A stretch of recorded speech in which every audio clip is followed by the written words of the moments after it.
Assalamualaikum warahmatullahi wabarakatuh. Saya Tuku Haji Faisal Ali, Ketua Majlis Permusyawaratan Ulama Aceh.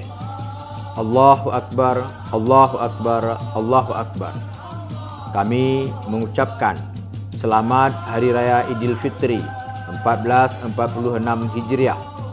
Semoga di hari yang fitri ini kita diberikan keberkahan oleh Allah Subhanahu wa taala.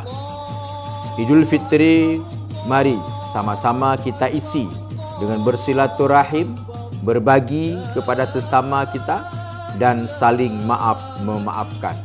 Hindari perbuatan-perbuatan yang dilarang di dalam perayaan Idul Fitri, karena Idul Fitri adalah hari kemenangan, hari kebahagiaan bagi umat Islam yang sudah menyelesaikan ibadah puasa.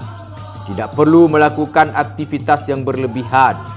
Hindari pelaksanaan-pelaksanaan yang membuang-buang harta, seperti membakar lilin, membakar kembang api, dan itu semuanya tidak sesuai dengan ajaran Islam. Manfaatkan Lebaran ini dengan hal-hal yang positif, dengan hal-hal yang bermanfaat.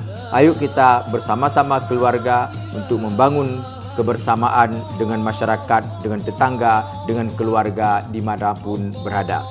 Jaga kesehatan dan berkendaraanlah dengan yang baik bagi saudara-saudara kami yang melakukan pulang kampung.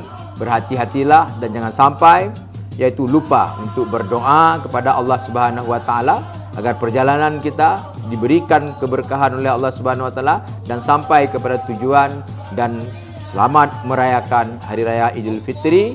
Semoga Allah Subhanahu wa taala memberikan kesejahteraan dan kemuliaan kepada kita semuanya. Allahu Akbar, Allahu Akbar, Allahu Akbar, walillahil hamd, wallahul muwaffiq ila aqwamit thariq. Assalamualaikum warahmatullahi wabarakatuh.